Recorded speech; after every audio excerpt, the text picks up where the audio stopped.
What's up, guys? So yesterday I mentioned that maybe I was considering rebuilding a website platform similar to WordPress from the ground up.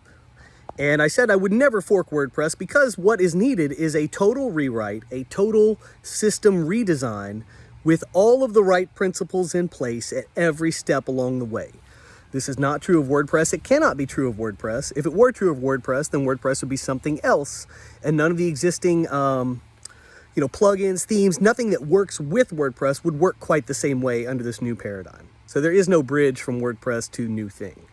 The only bridge is using your database and then having the new software use your WordPress database, or encompass that into the new system, and then all your content works.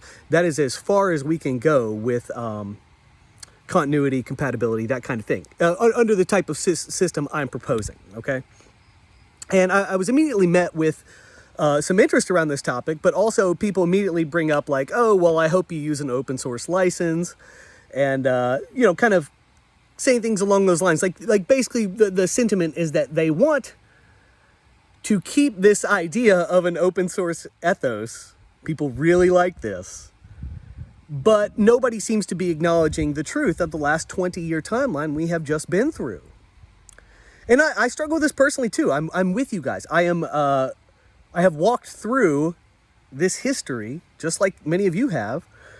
And, I think it's important that we learn the proper lessons from this episode, because there is no point to mistakes unless we learn from them. If we commit a mistake and then just commit a similar mistake structurally for some new thing, then we have just moved problems from the past into the future. That doesn't make any sense.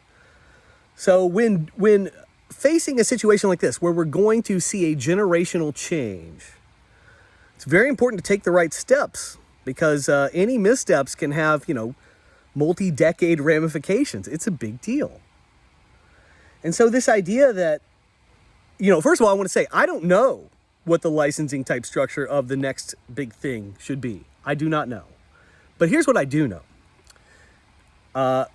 I know that WordPress has been a GPL v2 license since 2003.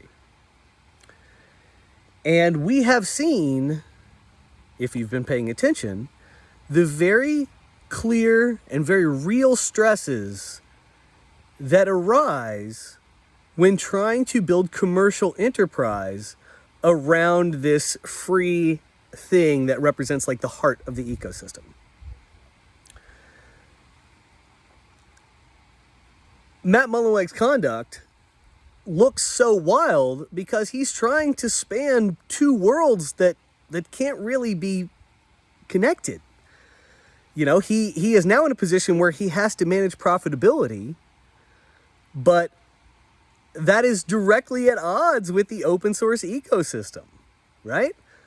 Like, it's not supposed to be controlled for anyone's benefit, but that's truly what has happened. All you have to do is look at the timeline, guys. You don't have to it's not conspiratorial or anything like that. You just have to look at what has actually occurred, and you should be able to draw the proper conclusions from the events that happened. So, for example, Matt going after WP Engine is directly antithetical to what we think of as open source and this idea of community. It was okay for somebody to build on the platform until it wasn't. Right? And this whole trademark thing, this is like a third-party way. The trademark thing is like a scapegoat for saying, well, because of this stuff, these trademarks, we actually have to exercise more direct authority over the WordPress platform. Right? So it's an issue of trying to have it both ways. It's not going to work. If this is going to be primarily a commercial enterprise, then it needs to be structured accordingly. It can't be structured like some free and open thing for everybody, a communal thing. And I get why it's appealing to people. Like the communal stuff, I get it. It is inherently appealing because it suggests there's not a nefarious power structure in place that can screw with you. And you've got base level freedom, so you're free from getting screwed with. But the history of WordPress shows us that's not the case. It's not the case. And so someone else could be all starry-eyed and say, I'm going to start this new, free for everybody, open source, new WordPress. Okay? Well, for the first couple of years, it would probably look pretty good. But as soon as it started getting highly commercialized, it would be a problem again. We would be repeating the exact situation we're in now. And then people also like, well, I want democratic control over the platform. Buddy, no, you don't. No, you don't. No, you don't. The reason you don't is because that's just going to be a big stalemate all the time. No one can ever agree on what should go in there, and everybody's got wildly different ideas about what should be there. And most of those ideas are directly related to something idiosyncratic these users are trying to do. And a lot of you will be insulted by this, and there's nothing I can do about that. It's just a fact, okay? So try not to take it too personal. But that type of direction, leadership on a platform, let's just stick it in there because that's what user number 2647 wanted. This is not a way to build a foundation. It's not how it works. There is no democracy about this. It's just the way it is. If you guys want to prove me wrong, go run your experiment like that with this democracy thing, and I can watch, your little drama unfold just like the WordPress drama has already unfolded. It's not that Matt himself is such a bad guy. I think he's a reprehensible character. I think he's made some very dumb moves. But anyone in his situation would kind of have to be facing the same sorts of concerns. There's no getting around it. There's an inherent tension when you are trying to do big enterprise commercial stuff with a platform that is ostensibly free and open source and under, communal control. So, I mean, some more examples of this. WordPress hasn't been built out democratically. Honestly, I can't think of any updates to core in a very long time that I thought were worthwhile. 2018, the end of 2018, I think, is when he pushed through Gutenberg. The community didn't want that. The community hates Gutenberg. But then, after it goes through, everybody sort of, pulls back on that. And it's like, okay, we'll build these block themes and nonsense, and everybody's going through all this crap now. All you're doing is destroying databases. That's all you're doing. It injects all this extra crap into the database. It's going to have to be stripped out at some point when the people want to move their sites to a new non-block theme platform. I'm telling you right now, it's not the future. You don't have to believe me. You can sit here and we'll let the next 10 years play out and I'll be right. And you'll be like, gosh, how did he know?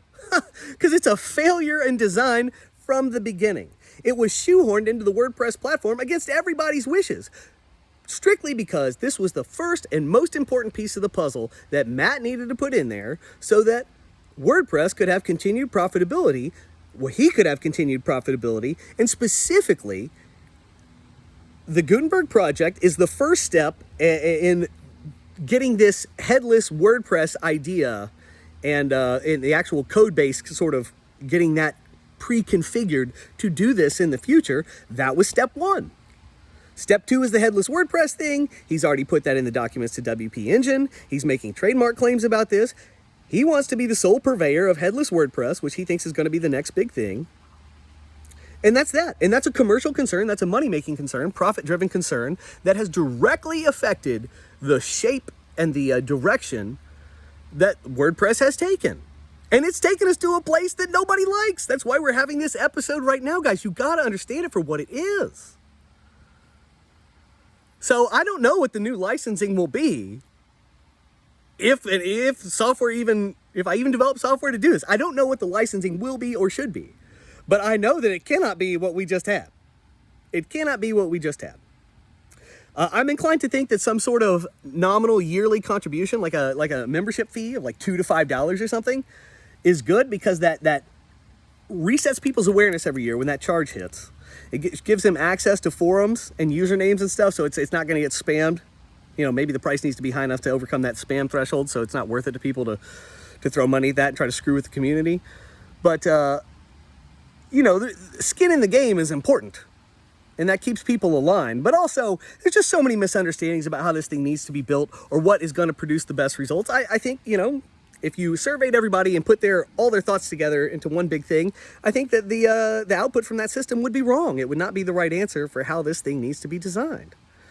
And that's a topic for another day. I'm gonna go through all this stuff. This is a big topic for me now.